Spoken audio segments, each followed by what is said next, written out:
ቀዳም ስዑር የትንሣኤ ማግስት ያለው ቅዳሜ ነው። ሁለት ትርጉም አለው። የመጀመሪያው የተሻረ ቅዳሜ ማለት ነው። ስዑር የተሻረ ማለት ነው። 3 ቀንና 3 ሌሊት በመቃብር ቆየስን በዕብራውያን ልማድ ነው። ዕብራውያን ቀንን የሚቆጥሩ ከምሽቱ 12 ሰዓት ይነሳሉ። ለትንሣኤ በዓል የሚታረደው መቼ በስንት ሰዓት ይሆን? አክፍሎት ደቀ መዛሙርቱ እንግዲህ በተለይ ማርያም መግደላዊትና ሌሎችም ሴቶች ጠንክረው ጌታ ከሞተ በኋላ በብዙ ስቃይ በጽኑ ሐዘን ውስጥ ሆነው የጌታ ነገር ያስለቅሳቸው ነበረ። ሰላም ጤና ይስጥልኝ። እንዴት አላችሁ? እግዚአብሔር የተመሰገነ ይሁን። እንኳን ለዚህች ዕለት በሰላም በጤና አደረሰን አደረሳችሁ። እንግዲህ እግዚአብሔር አምላክ መዋለ ጾሙን አስጀምሮ የዛሬው ዕለት የትንሣኤ ዋዜማ ላይ ቀዳም ስዑር ተብሎ የሚጠቀሰው ላይ እንደርሳለን። እንግዲህ ዛሬ በቤተ ክርስቲያናችን ትልቅ ዕለት ነው። ነገ ደግሞ የትንሣኤውን በዓል ልናከብር ትንሽ ሰዓታቶች ነው የቀሩን። እንኳን አደረሰን አደረሳችሁ። ትንሣኤን ከማክበራችን በፊት አንዳንድ ነገሮችን እንድንመለከት ፈልጌ ነው ተመልሼ የመጣሁት። እንግዲህ በዚህ መርሃ ግብር የምንመለከተው እንግዲህ ጌታችን አምላካችን መድኃኒታችን ኢየሱስ ክርስቶስ በመቃብር 3 ቀን 3 መዓልት 3 ሌሊት ነው ያደረው እና ይህ በምን አይነት አቆጣጠር ነው 3 ቀንና 3 ሌሊት ሊሞላ የቻለው የሚለውን እንመለከታለን። ዛሬ ቀዳም ስዑር ማለት ምን ማለት ነው የሚለውንም አስቃኛችኋለሁ። እንዲሁም ደግሞ እንግዲህ በፋሲካ ዕለት እርድ የሚፈቀደው ከስንት ሰዓት ጀምሮ ነው የሚሉ ነገሮችና የትንሣኤን በዓል ደግሞ በምን አይነት መልኩ ማክበር አለብን የሚሉ ነገሮችን እንመለከታለን። እስከ መርሃ ግብሩ ፍጻሜ አብራችሁን ቆዩ። እግዚአብሔር አምላክ ለዚች ሰዓት ለዚች ዕለት ስላደረሰን ሁላችሁም በኮሜንት ሴክሽን ላይ እግዚአብሔር ይመስገን እያላችሁ ጻፉ። ለብዙዎች ይደርስ ዘንድ ላይክ እና ሼር አድርጉት። አንድ ነገር ከስቅለቱ በጣም የገረመኝ አንድ ነገር ላስቃኛችሁ።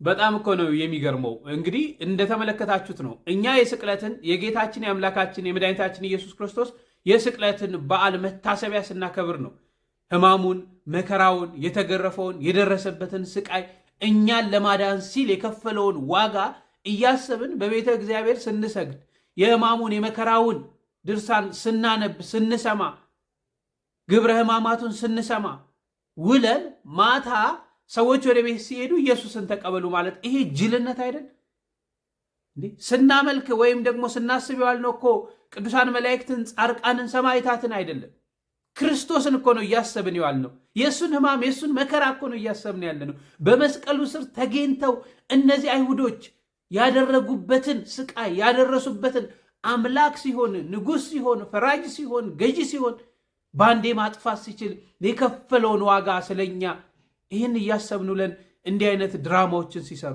ታዲያ ለእነዚህ ሰዎች እግዚአብሔር አምላክ ልቦና ይስጣቸው ማለት አይሻል? የሚሰብኩት ኢየሱስ ምን አይነት ኢየሱስ እንደሆነ እየተረዳችሁት ነው። እውነተኛው ኢየሱስ የት እንዳለ መቼም በዚህ ትረዳላችሁና እግዚአብሔር ልቦና ይስጣቸው።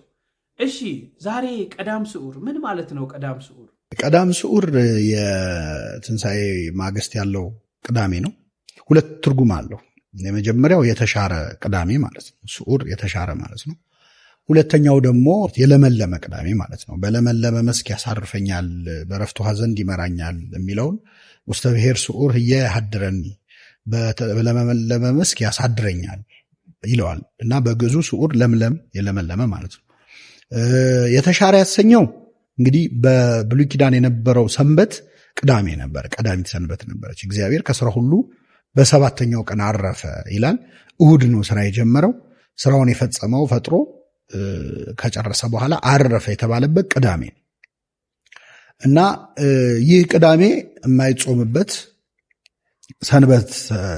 ሰንበት አይሁድ ወይም ቀዳሚት ሰንበት የቀደመችው ሰንበት ተብሎ የሚከበር ቀን። ይህንን ቀን ግን በጾም ነው የምናሳልፈው። ሰንበት ላይ መጾም ሰንበት እንደ መሻር ነው የሚቆጠረው። ስለዚህ በጾም የምናሳልፈው የተሻረ ሰንበት ሆኗል። ይሄ የሆነበት ምክንያት የሰንበት ጌታዋ ክርስቶስ በመቃብር ውስጥ በሆነበት ዕለት ስለሆነ በዛን ቀን ምግብ አንበላም ብለን ሐዋርያቱም እሱ ሳይነሳ ትንሣኤውን ሳናይ አንበላም ማለታቸው እነ ቅዱስ ያዕቆብ እሱን መነሻ አድርገን ስለምንጾመው ነው። እግዚአብሔር ከስራው አረፈ ተብሎ ቀድሞ ተነግሮ ነበረ። ፈጥሮ ሲጨርስ ግን የሚያርፈው የሚደክመው አካል ነው አይደለ? እግዚአብሔር በባህሪው አይደክመውም። ትንቢት ነው ለካ። ለዚህችኛዋ ቅዳሜ ነው መቃብር ውስጥ አርፎ የማሳለፉን ለማስታወስ ነው። በዚህ ምክንያት ቀዳም ስዑርን ብለን እናከብረዋለን። ሁለተኛ ሞትም የተሻረበት ነው። በሞቱ እንግዲህ የክርስቶስ ሞት የሞት ሞት ይባላል። ሞት የሞተበት ቀን ነው። ክርስቶስ ሞተ ማለት ሞትን በሞቱ አሞቶ ለሞት ይላሉ። በሞቱ ሞትን ገደለ ይላሉ አባቶቻችን። እና በዛ ምክንያት ሲሮ ሞተ በስጋ ሞትን በስጋ ሞቶ ሞትን ሻረው ብላ ቤተክርስቲያናችን የምትዘምርበት ስለሆነ ይሄ ስዑር የሚለው ስም ይገባዋል። መሻር ሁለት ነገር ነው። ስዑር የሚለው ሁለት ትርጉም ነው የሚኖረው። አንደኛው የተሻረ ማለት ነው እንዳልከው። የተሻረ ማለት ምንድነው? ጾም ስለምንጾምበት ነው። ቀዳም እንዳንጾም ታዘናል።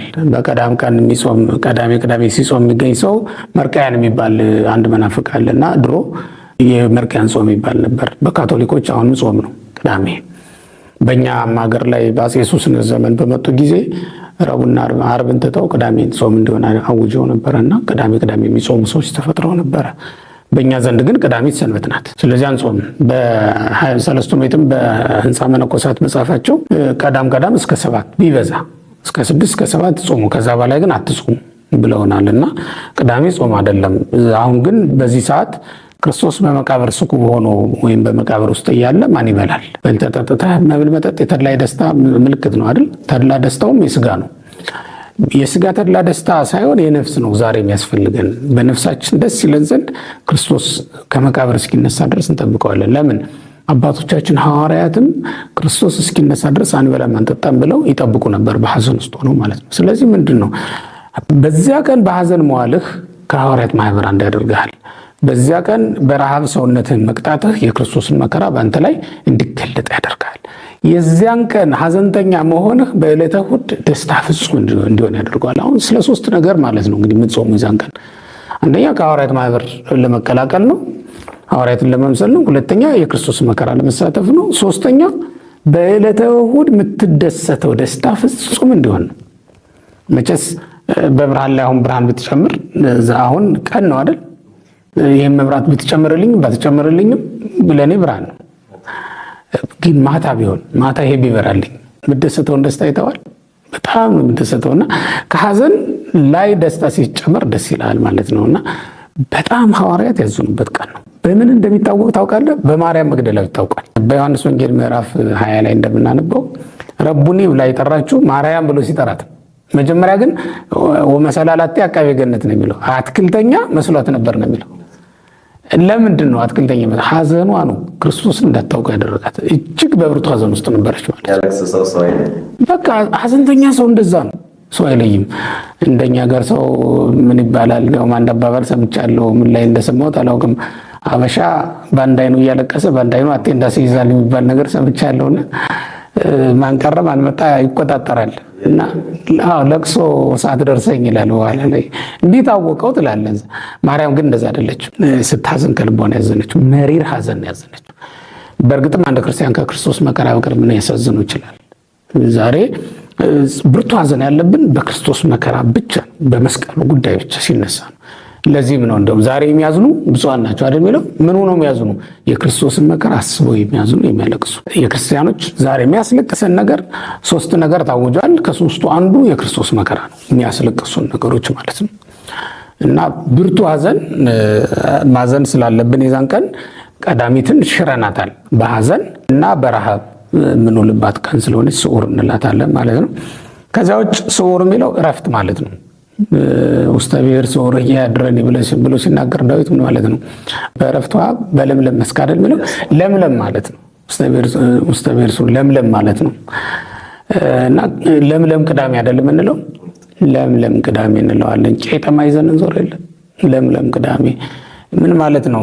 አዳም አጽሙ የለመለመበት ልጅ አግኝቶ ማለት ነው። እስከዚያች ድረስ እኮ ሰውን አጽሙን ያለምልምልን ይባላል አይደል? ሲመረቅ ምን ማለት ነው?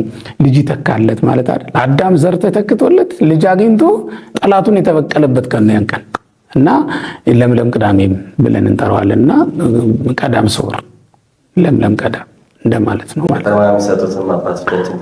ከዛ ጋር የተያያዘ ነው። ለምለም ቀዳም እንለዋለን። የምስራች ምልክት ነው። በብሉይ ኪዳን የኖህ ርግብ ናት በዚህ የምትጠቀስ። የጥፋት ውሃ ጎደለ ስትል ለምለም ቅጠል ይዛ ታይታ ነበረ። ኖህና ቤተሰቦቹ ከመርከብ የወጡት ያንን ለምለም ነገር አይተው ነው። ለምለም ነገር የመዳን ምልክት። ለምሳሌ አሮንን ሲያድነው እግዚአብሔር በትሩን አለምልሞ አይደል ያዳነው። ስለዚህ ልምላሜ የመዳን ምልክት ነው ማለት ነው። የህይወት ምልክት ነው። ኖህም የተስፋ ምልክት አድርጎት ከመርከብ የወጣ ያንን ለምለም ነገር ተመልክቶ ነው። ዛሬም ከሲኦል ለመውጣታችን ምልክት እንዲሆን ጌታም ከመቃብር ይወጣል ብለን ተስፋ እንድናደርግ ያደርገናል። ይሄ ለምለሙን ቄጠማ ይዘው ስንመለከታቸው ማለት ነው። ቀዳሚትንም ቀኗንም ለምለም ቅዳሜ ብለን መሰየማችን ከዚህ የተነሳ ነው ማለት ነው። እግዚአብሔር ያክብርልን። መካከላችን ስለተገኙ እጅጉን አድርገን እናመሰግናለን። እንግዲህ የተሻረች ዕለተ ቅዳሜ ናት። በዓመት ካሉት ቀዳሚ ዕለተ ሰንበታት ቀዳሚት ሰንበት ከሚባሉ ሰንበታት ይቺ ዕለት የተሻረች ናት። በጾም የምናስባት ናት። እንደው ይህን ካነሳን ከጾም ጋር ተያይዞ አክፍሎት አለ አይደል? እናከፍላለን። እንዴት ነው የምናከፍለው? አክፍሎት ደቀ መዛሙርቱ እንግዲህ በተለይ ማርያም መግደላዊትና ሌሎችም ሴቶች ጠንክረው ጌታ ከሞተ በኋላ በብዙ ስቃይ በጽኑ ሐዘን ውስጥ ሆነው የጌታ ነገር ያስለቅሳቸው ነበረ። እነሳለሁ ብሏቸው ነበርና ትንሣኤውን የሚጠባበቁ የነበሩ ብዙ ነበሩ። ሰነፍ ልብ ያለው ዝም ያለ ሊኖር ይችል ይሆናል። ሆኖም ግን በተለይ ያዕቆብ የሚባለው የኢየሩሳሌሙ ኤጲስቆጶስ በኋላ የኢየሩሳሌም ኤጲስቆጶስ ሆኖ የተሾመው የጌታ ወንድም ተብሎ የሚጠራው ያዕቆብ ጌታዬ እነሳለሁ ብሎ ነግሮኛልና ወይም ደግሞ እነሳለሁ ሲል ሰምቻለሁና እስከ 3 ቀን ድረስ እህል አልበላም ብሎ ተናገረ። እሱን ተከትለው ሌሎችም ደቀ መዛሙርት እኛም ትንሣኤውን ሳናይ አንበላም ብለው ጌታ በመቃብር ሆኖ ማን ይበላል? በዚህ ምክንያት ሳይበሉ አድረዋል ማለት ነው። ውለዋል። ዓርብ ጀምሮ እስከ እሑድ ድረስ አልበሉም። ያንን መሰረት አድርገን ነው እንግዲህ ዛሬ ቤተክርስቲያናችን በፍትሐ ነገሥት አንቀጽ 15 ድንጋጌ መሰረት ምዕመናን ከቻሉ 2ቱን ቀን ከዓርብ ጀምሮ ማለት ነው፣ ካልቻሉ ደግሞ አንዱን ቀን ቅዳሜን አክፍለው ለእሑድ ቁርባን እንዲዘጋጁ ታሳስባለች ማለት ነው ቤተክርስቲያን።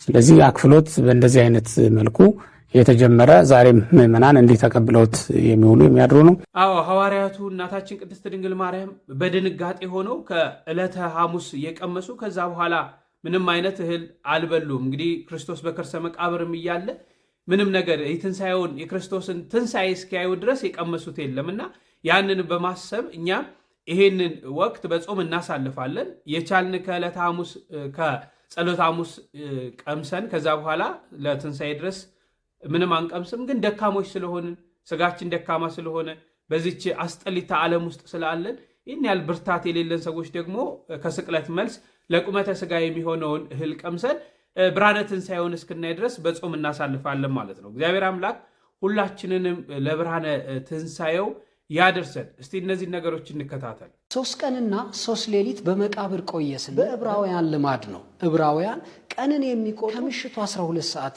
ይነሳሉ። በሉቃስ ወንጌል ምዕራፍ 9 ቁጥር 21 ላይ የሰው ልጅ በጻፎች ሊገደል ደግሞም በ3ኛው ቀን ሊነሳል ተብሎ የተጻፈ ቃል አለ። ስለዚህ በ3ኛው ቀን ተነሳ ስንል አሁን እንደኛ እንደ ኢትዮጵያውያን ኮንቴክስት ወይንም የቀን አቆጣጠር ከቆጠር ነው ከተወሰኑ ሰዓታት ነው የሚሆነው። መልሳችን ላይ የመጀመሪያው ዘፍጥረት ምዕራፍ 1 ቁጥር 3 ላይ አንድ ቀን ብሎ የገለማ ነበር። ቀንም ብርሃን ሆነ ካለ በኋላ አንድ ቀን ብሎ የገለጠው ትርጓሜው ሌሊት ቀንን ይስባል፣ ቀንም ሌሊትን ይስባል ማለት ነው። አምላካችን መድኃኒታችን ኢየሱስ ክርስቶስ ወደ መቃብር የወረደው ዕለተ ዓርብ 11 ሰዓት ላይ ነው ዮሴፍና ኒቆዲሞስ ወደ አዲስ መቃብር ያንን ቅዱሱን ሥጋ ያሳረፉበት ሰዓት ማለት ነው። ስለዚህ አስቀድመን እንደተነጋገርነው ቀን ሌሊትን ይስባል። የአርብ ቀን የአርብን ሌሊት ትስብና አንድ ቀንና አንድ ሌሊት አገኘን ማለት ነው። ቅዳሜ ግን ጌታችን አምላካችን ኢየሱስ ክርስቶስ በመቃብር የነበረበት ሌሊትና ቀን 24ቱ ሰዓት እንደተሟላ ነው። ስለዚህ 2 ቀንና 2 ሌሊት አገኘን። የቀረን አንድ ቀንና አንድ ሌሊት ነው። አንዷ ሌሊት ጌታችን አምላካችን ኢየሱስ ክርስቶስ ዕለተ እሁድ 6 ሰዓት እስከሚነሳበት ጊዜ ድረስ ያለችው ሌሊት አንድ ሌሊት ትባላለች። ቀኗ እስከየት መጣች ከተባለ ሌሊቱ ቀንን ይስባል። ስለዚህ የእሁድ ሌሊት የእሁድን ቀን ትስባለች። ስለዚህ እሁድ ላይ ደግሞ አንድ ቀንና አንድ ሌሊት አገኘን ማለት ነው። ስለዚህ ይሄንን ስንደምረው 3 ቀንና 3 ሌሊት ተብሎ ይቆጠራል። እንዲሁም እዚሁ ላይ በተጨማሪነት አንዳንድ ሊቃውንት ደግሞ ይሄንን ሲያብራሩ ከዕለተ አርብ ቀን 12 ሰዓት ይጀምሩና ከጧቱ 12 ሰዓት እስከ ቀኑ 6 ሰዓት ድረስ ብርሃን እንደነበረ ሁላችሁ ታውቃላችሁ። ምክንያቱም ጌታችን አምላካችን መድኃኒታችን ኢየሱስ ክርስቶስን ከሊቆስጥራ ግርጌ እስከ ቀራንዮ ራስጌ የተንከራተተበት የመከራ ሰዓት ነበረ። 6 ሰዓት የተሰቀለበት ሰዓት ነው። ስለዚህ ከ6 ሰዓት እስከ 9 ሰዓት ድረስ ያለው ጊዜ ደግሞ ጨለማ ሆኖ ነበር። ፀሐይ ብርሃኗን መስጠት ያቆመችበት ሰዓት ነበር። ስለዚህ በዚህ ሞመንት ውስጥ ወይንም ደግሞ በዚህ ቅጽበት ውስጥ የምንረዳው ነገር ምንድነው? 12 ሰዓት እስከ 6 ሰዓት ከቀኑ ማለት ነው የነበረው ብርሃን ወይንም መዓልት ይባላል። አንድ ብርሃን ወይንም አንድ ቀን አገኘን ማለት ነው። እዚያው ላይ አርብ ከ6 ሰዓት እስከ 9 ሰዓት ያለው ጊዜ ደግሞ ጨለማ ወይንም ሌሊት ብለን ጠርተነዋል። ስለዚህ አንድ ጨለማና አንድ ሌሊት አገኘን። ሁለተኛው ቀንና ሌሊት እንዴት ተቆጠረ ቢባል እዚያው ዕለተ አርብ ከ9 ሰዓት እስከ 12 ሰዓት ደግሞ ብርሃን ሆኖ ነበር ወይንም መዓልት ሆኖ ነበር። ስለዚህ ይሄንን ብርሃን ወይንም ቀን እንለዋለን። ቅዳሜ ጧት ያለው ደግሞ ያው ኦብቪየስሊ የሚታወቅ ነገር ነው፣ ጨለማ ወይንም ሌሊት እንለዋለን። ቅዳሜ ከጧቱ 12 ሰዓት እስከ ቅዳሜ ማታ ድረስ ደግሞ ያለው ጊዜ ብርሃን የምንለው ሰዓት ነው። ከቅዳሜ ማታ ጀምሮ ደግሞ እስከ እሁድ ሌሊት ድረስ ማለት ነው። ወይንም ደግሞ የእሁድን ሌሊት 6 ሰዓት ድረስ ደግሞ ያለው ሰዓት ጨለማ ወይንም ሌሊት የምንለው ይመጣል። ስለዚህ በዚህ አቆጣጠር ውስጥ ደግሞ እንዲሁ እንደቀድሙ 3 ቀን 3 ሌሊት ብለን የምንቆጥርበት መንገድም ደግሞ አለ። ለትንሣኤ በዓል የሚታረደው መቼ በስንት ሰዓት ይሆን? የተወደዳችሁና የተከበራችሁ የእግዚአብሔር ቤተሰቦች እንኳን ለብርሃነ ትንሣኤው በሰላም በጤና አደረሰን አደረሳችሁ። እንግዲህ ይሄ ትልቅ በዓል የጌታችን በዓል ነው። ከ9 ታላላቅ በዓላት መካከል ይሄ በመሆኑ ብዙ ሰው ይሄን በዓል በመንፈሳዊ ይዘቱ ቤተ ክርስቲያን ላይ ተገኝቶ ካከበረው በኋላ እንደገና በየቤቱ ሁሉም ሰው በዓል ያደርጋል። በየቤቱም ዝግጅት አለ። ዝግጅቱም የበዓሉን ክብር ለመግለጽ ነው። እንግዲህ እርስ በርስም ለመጠያየቅ፣ ለመተሳሰብ ቤተሰብ ከቤተሰቡ ጋር አብሮ የሚውልበት፣ አብሮ የሚበላበት፣ አብሮ የሚጠጣበት፣ አብሮ ደስታ የሚያደርግበት ትልቅ በዓል ነውና ከዚህ በዓል ጋር ተያይዞ ግን ብዙ ጊዜ ምን ጊዜ እንደሚታረድ ግማሹ በዋዜማው ከሰዓት በኋላ የሚል ይናገራል። ሌላውም ሰው ደግሞ ወደ ማታ ጊዜ ይላል። ሌላው ከመሸ በኋላ ይላል። በጥቅሉ ግን በዋናነት ይሄ በዓል የእንስሳት በዓል ሳይሆን የሰው ልጅ በዓል ነው። የሰው ልጅ ክብር ያገኘበት፣ የሰው ልጅ ከሞት በላይ የሆነበት፣ ክርስቶስ ሞትን ድል አድርጎ ለእኛ ትንሣኤን የሰጠበት፣ ከሞት በላይ እኛ ሕያዋን እንድንሆን በሕይወት እንድንኖር የተደረገበትና ሕይወት ያገኘንበት፣ ትንሣኤ ያገኘንበት፣ ክብር ያገኘንበት በዓል ከመሆኑ የሚበልጥ ነገር የለም። ዋናው መንፈሳዊ ይዘቱና ሃይማኖታዊ ይዘቱ ነው። በመቀጠል ደግሞ ሃይማኖቱን ተከትሎ ሲከበር እንግዲህ እንስሳቱ የሚታረዱት ተባርከው ነው። ሳይባረክ የሚታረድ እንስሳ የለም። በመስቀል ሳይባረክ ጸሎት ሳይደረግ የሚታረድ ስለሌለ እንደምናውቀው በቤተ ክርስቲያናችን በዕለተ ቀዳም ሰንበት ወይንም ደግሞ በቀዳሜ ስዑር የትንሣኤ ዋዜ ማለት መስቀል አንሳለምም። ገና ክርስቶስ ትንሣኤውን አልገለጠም በሚል አስበን ያን ጊዜ እንደነበረው እንደ ዛሬ ሆነን ሳይሆን እንደ ያን ጊዜ እያሰብን ስለሆነ ሕማማቱንም ስናስብ የነበረው እንደ 5500 ዘመን ስለነበረ በስቅለቱም ቀን ገና እንደተሰቀለ ከመስቀል ላይ ወርዶ በአካለ ነፍስ ወደ ሲኦል ወርዶ በአካለ ሥጋ ደግሞ ወደ መቃብር ወረደና በከርሰ መቃብር እንዳለ የሚታሰብበት ዕለት ስለሆነ ቀዳም ስዑር ማለት በዚህ ዕለት እርድ አይታረድም። እርድ የሚታረደው በመስቀል መባረክ ከተቻለ በኋላ ነው። የሚባረከው ደግሞ ሌሊት ላይ ወተንስአ እግዚአብሔር በተባለ ጊዜ ነው። ወተንስአ ተብሎ ክርስቶስ ከሙታን ተለይቶ ተነሳ ተብሎ ቤተ ክርስቲያን ላይ ጸሎተ ኪዳን ደርሶ መንፈቀ ሌሊት ላይ ክርስቶስ ተንሥአ 9 ኪዳናት ይደርሱና ክርስቶስ ተንሥአ እሙታን በአብይ ኃይል ወስልጣን አሰሮ ለሰይጣን አጋዞ ለአዳም ተብሎ ከታወጀ በኋላ ነው ትንሣኤውን የገለጠ ብለን የምናምነውና ስለዚህ እርድም ወተንሥአ ከተባለ በኋላ ነው። ክርስቶስ ከሙታን ተለይቶ ተነሳ ከተባለ በኋላ መንፈሳዊውን በዓል ካከበርን በኋላ የእንስሳቱን ተዋጽኦ የሥጋውን በዓል የምድራዊ ደስታውን በዓል የጊዜያዊ ደስታውን በዓል ከዛ በኋላ ማድረግ ስለሚገባ ወተንስአ እስከሚባል ድረስ እንስሳት አይታረዱም ማለት ነው። ከዛ በፊት የታረዱ እንስሳት በጾም የታረዱ ናቸው። ሳይፈሰክ የታረዱ ናቸው። ሳይፈሰክ የታረደ ነገር ከተፈሰከ በኋላ መበላት አይችልም። ሳይፈሰክ ታርዶ ከተፈሰበከ በኋላ መበላት የሚችል ከሆነ ቀደም ብሎ በአብይ ጾምም እያረዱ ማስቀመጥ ይቻላል እንደማለት ነው። እያረዱ አስቀምጦ አድርቆ ቋንጣ አድርጎ ከዚህ በኋላ ከትንሣኤ በኋላ ይበላል እንደማለት ስለሚሆን እንስሳቱ መታረድ ያለባቸው በመስቀል ከተባረኩ በኋላ ነውና ትንሣኤው ከታወጀ በኋላ ነውና የክርስቶስ ትንሣኤ ሳይታወጅ አስቀድሞ ማረድ ለፍስኩ የሚሆን ስላልሆነ በጾም ውስጥ የታረደ በጾም ቀን የታረደ እንስሳ ተብሎ ስለሚታሰብ የሚታሰበው በፍስክ ቀን የሚበላውን በፍስክ ቀን የሚታረደውን በፍስክ ቀን የሚበላውን በፍስክ ቀን መሆን ስላለበት በመስቀል በስመ አብ ወወልድ ወመንፈስ ቅዱስ አሃዱ አምላክ እግዚአብሔር አምላክ ሆይ ይሄን እንስሳ ባርክ ለኛ ለጤና አድርግልን ተብሎ ጸሎት ተደርጎ አቡነ ዘበሰማያት ተጸልዮ ካህን ባርኮ አባቶች ባርከው መታረድ ስላለበት ከተባረከ በኋላና ከተቀደሰ በኋላ ወይንም ደግሞ ተባርኮ ለፈውስ ለድነት ይሁንልን ተብሎ ከተባለ በኋላ መታረድ ስላለበት ቅዳሜ እርድ የለም ለማለት ነው። ወተንስአ ከተባለ በኋላ ከመንፈቀ ሌሊቱ በኋላ የሚታረድ ስለሆነ ይሄን ለማወጅ ነው። እግዚአብሔር አምላካችን የሰላም የጤና የበረከት በዓል ያድርግልን። ሽማግሌዎቹ የሚጦሩበት ወጣቶች የሚያስተውሉበት ሕፃናት የሚያድጉበት በዓለ ሃምሳ ያድርግልን። ደስታውንም በመጠን ማድረግ ያስፈልጋል። ከመጠን በላይ ማብዛት ስለማይገባ መጠነኛ ደስታ ነው የሚያስፈልገው። ይልቁኑ በዚህ ዘመን ብዙ ዘመን እንግዲህ ቀድሞ እየታረደ ተበልቷል፣ ብዙ ዘመን ተጠጥቷል። ምንም የትም ስላላደረሰ ከዚህ በኋላ ማትኮር የሚገባው ማዘንበል የሚገባው ለመንፈሳዊ ነገር ስለሆነ ለመንፈሳዊ ይዘት ስለሆነ መንፈሳዊ ነገራችንን ማሳደግ ስላለብን የሥጋ ነገር እንዳያድግ የምግብ ብቻ እንዳያድግ ሌሎቹ ሲጾሙ ከርመው ሳይጾሙ የከረሙ ሁሉ አብረው የሚፈስኩበት አጋጣሚ አለና ሳይጾም አይፈሰክምና ለመፈሰክ ቀድሞ መጾም ያስፈልጋል። 55 ቀናት ጾም ናቸው ብለን የተናገርነው ቅዳሜን ጨምሮ ነው።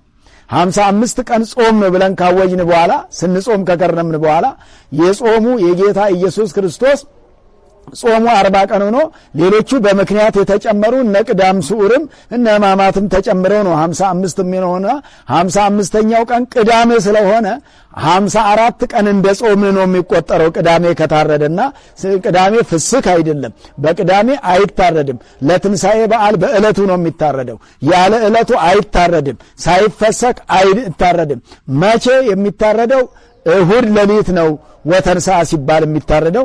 ሰዓቱም 6 ሰዓት ላይ ማለት ነውና ዕለቱ ለእሁድ አጥቢያ ወተንሥአ ተብሎ ቅዳሴ ሲገባ በዚያ ሰዓት ወተንሥአ ተብሎ ከታወጀበት ጊዜ ጀምሮ ከመንፈቀ ሌሊት ጀምሮ መታረድ ስለሚችል በዚያ መንገድ ነው የሚከናወነው ለማለት ነው። እግዚአብሔር ከሁላችን ጋር ይሁን። የዚህ የንጉሥ ሚዲያችን ቲክቶክም ዩቲዩብም ተከታታዮች እንኳን በሰላም በጤና አደረሰን አደረሳችሁ እላለሁኝ። 50ው ቀን ይደረሳል። ከዛ በኋላ ገና ሰፊ ቀን አለና ቀድሞ ማረድ አያስፈልግም ለማለት ነው። እግዚአብሔር ይርዳል። እንደተከታተላችሁት ነው እንግዲህ በቤተ ክርስቲያናችን አስተምሮ መሰረት እርድ የሚፈጸምበትን ሰዓት፣ የተለያዩ ጉዳዮችን አይተናል። ለመምህሮቻችን እግዚአብሔር አምላክ ቃለ ሕይወትን ያሰማልን። እንግዲህ የትንሣኤን በዓል ልናከብር እንዳልኳችሁ ሰዓታቶች ነው የቀሩን። በቻልን አቅም ሁላችን መሄድ የምንችል ቤተ እግዚአብሔር ሄደን የትንሣኤውን በዓል በቤተ ክርስቲያን የክርስቶስን መነሳት የምስራችሁን ቤታችን ሆነን ሳይሆን ቤተ ክርስቲያን ሄደን እንድናከብር የአምላካችን ቅዱስ ፈቃድ ይሁንልን። ምናልባት በተለያየ ዓለም ያላችሁ ሰዎች እንግዲህ የስራ ሁኔታ የተለያየ ሁኔታ ምቹ አይደለምና በቻልነው አቅም እነዚህ በጣም ብዙ ኦርቶዶክሳውያን አሉ በዩቲዩብ ላይ የሚያስተላልፉ እነዛን እየተከታተልን የክርስቶስን ትንሣኤ አብረን እንድናከብር በፍቅር ጠይቃለሁ። ከዛ ውጭ እንግዲህ በዓሉን የተቸገሩ ሰዎችን በማሰብ መቼም ትንሣኤውን ስናከብር ብዙ ሰዎች አሉና እቤታቸው በችግር ውስጥ ያሉ አካላቶች እነዚህን ሰዎች በማሰብ እጃችንን በመዘርጋት ይህንን የትንሣኤ በዓል ማክበር አለብን። ሁላችሁም እንግዲህ እግዚአብሔር አምላክ ጠብቆ ደግሞ ከክፉ ከደዌ ከሕማም ከችግር ከሞት ሁሉ ጠብቆ ደግሞ ለዓመቱ ሁላችንን የሚያደርሰን የትንሣኤውን በዓል እንድናይ በዓሉ ደግሞ የሰላም የፍቅር የበረከት የአንድነት በዓል እንዲሆንልን የአምላካችን ቅዱስ ፈቃድ ይሁንልን። በሌሎች መረጃዎች በተለያየ ሁኔታ እንገናኛለን። ለየት ባሉ አቀራረቦች ነው ከዚህ በኋላ መመጣው። እንግዲህ እስክንገናኝ ድረስ እጅግ አከብራችኋለሁ። ቸር ቆዩልኝ።